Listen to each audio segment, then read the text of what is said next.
Menantu hebat seperti dewa. Malam hari di tambang tembaga.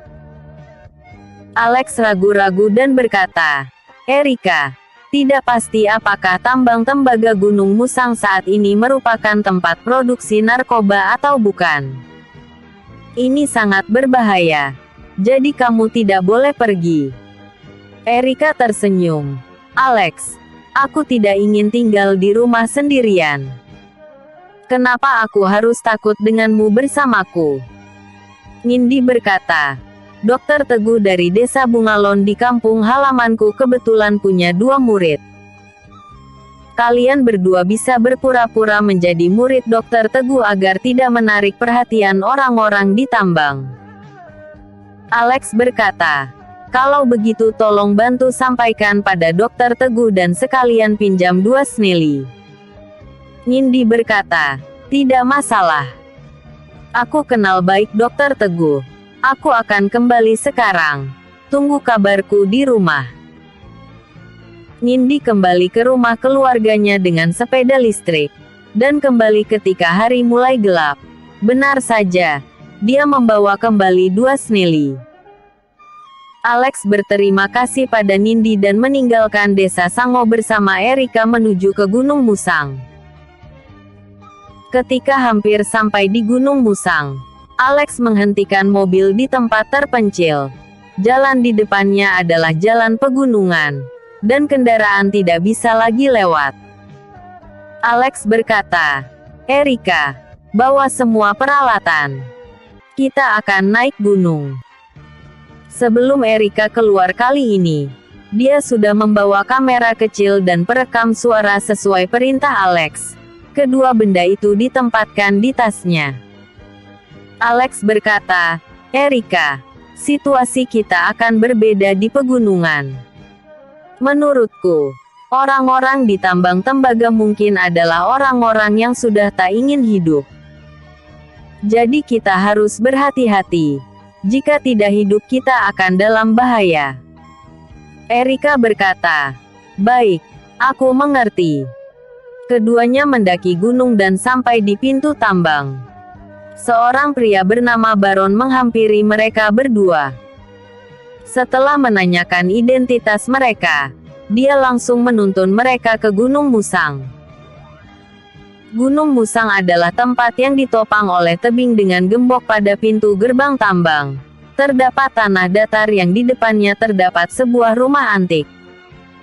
Rumah itu terdiri dari 3 teras dan luasnya tidak kecil. Kalian berdua tunggu di sini sebentar. Aku akan mencari Direktur Sinaga. Baron meminta keduanya menunggu di teras 1, lalu pergi ke belakang. Segera, Baron kembali. Ayo, Direktur Sinaga ingin bertemu kalian. Alex dan Erika mengikuti Baron masuk. Alex membawa kotak medis, dan Erika menyesuaikan arah kamera dan mulai merekam. Ketika sampai di teras kedua, ada seorang pemuda kekar berdiri di ruang tamu.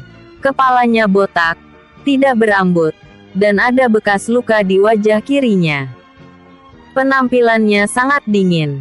Itu adalah Ivan. Di sebelah Ivan, ada seorang pria berwajah galak yang merupakan adik laki-lakinya, Raffi Sinaga. Direktur Sinaga, dokternya sudah tiba.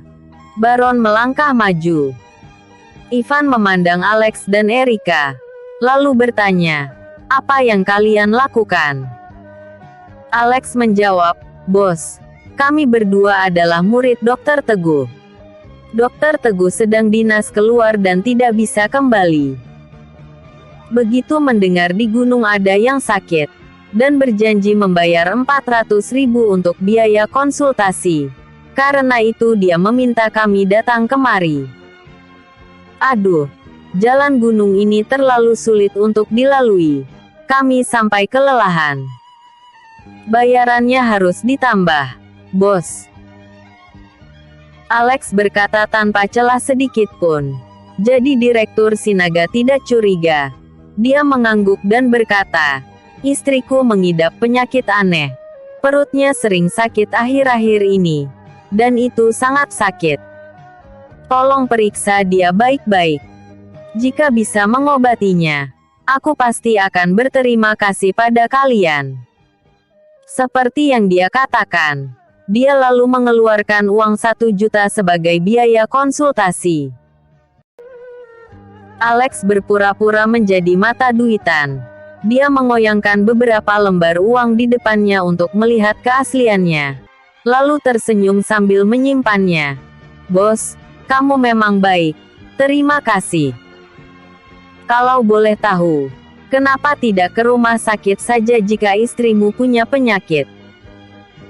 Wajah Ivan menjadi suram dan berkata, "Rumah sakit terlalu jauh, dan jalan pegunungan terlalu sulit untuk dilalui. Dia tidak bisa ke sana karena kesakitan." Lalu kapan kami bisa memeriksanya?" tanya Alex. "Ikutlah denganku." Ivan memimpin jalan, diikuti oleh Alex dan Erika, dan masuk ke dalam kamar. Di ranjang dalam ruangan, ada seorang wanita cantik terbaring di ranjang. Ivan berkata kepada mereka berdua, "Ini istriku. Dia baru-baru ini berenang dan digigit oleh serangga yang tidak diketahui, lalu menderita penyakit aneh. Sakit perutnya seringkali tak tertahankan. Dalam 2 hari terakhir ini, kondisinya semakin parah. Dia hampir tidak bisa turun dari tempat tidur dan bergerak.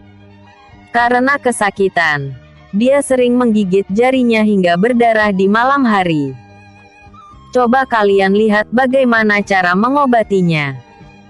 Erika memandang Alex, dan berkata di dalam hatinya, "Sungguh mau memeriksanya." Alex mana bisa. Alex bersikap serius dan berhati-hati. Dia duduk di pinggir ranjang dan memeriksa denyut nadi wanita yang sakit itu. Lalu menanyakan beberapa hal terkait, "Istrimu digigit oleh serangga beracun yang langka. Racun ini terakumulasi di perutnya dalam waktu yang lama, sehingga menyebabkan sakit perut. Untungnya, kamu bertemu denganku.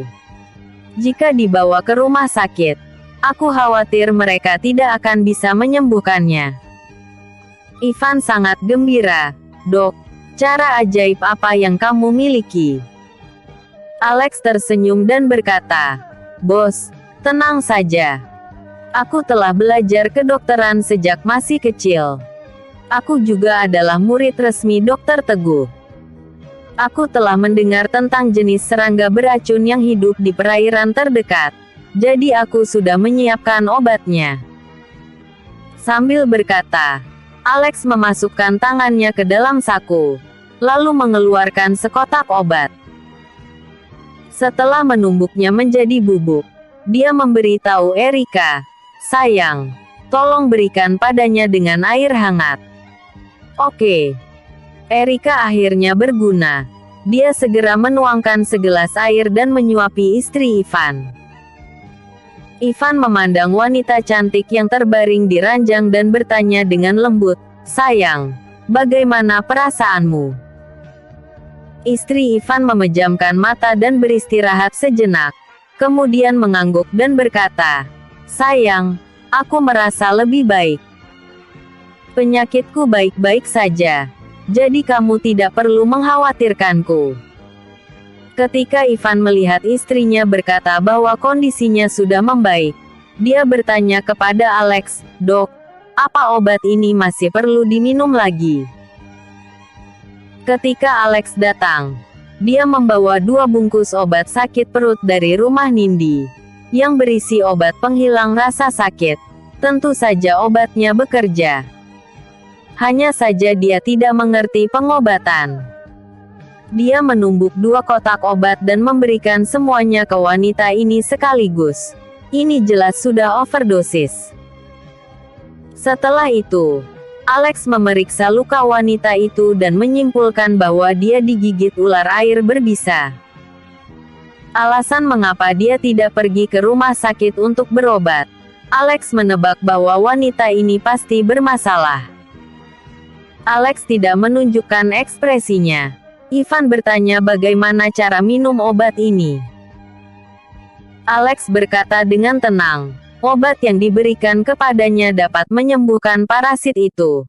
Tetapi kesembuhannya di masa depan tergantung pada kebugaran fisiknya. Apakah harus diminum terus-menerus atau tidak? Sulit untuk mengatakannya saat ini. Aku perlu mengamati kondisinya sebelum membuat keputusan. Ivan dengan gembira berkata, jika bisa disembuhkan, aku akan sangat berterima kasih. Kalian berdua tidak perlu turun gunung dengan tergesa-gesa. Kalian bisa tinggal bersamaku selama 1 malam sampai kondisi istriku stabil. Aku akan memberi kalian hadiah besar. Alex ingin sekali bermalam agar dia bisa menjelajahi tambang tembaga di malam hari. Episode sebelumnya, penyamaran. Episode berikutnya, tidur sekamar.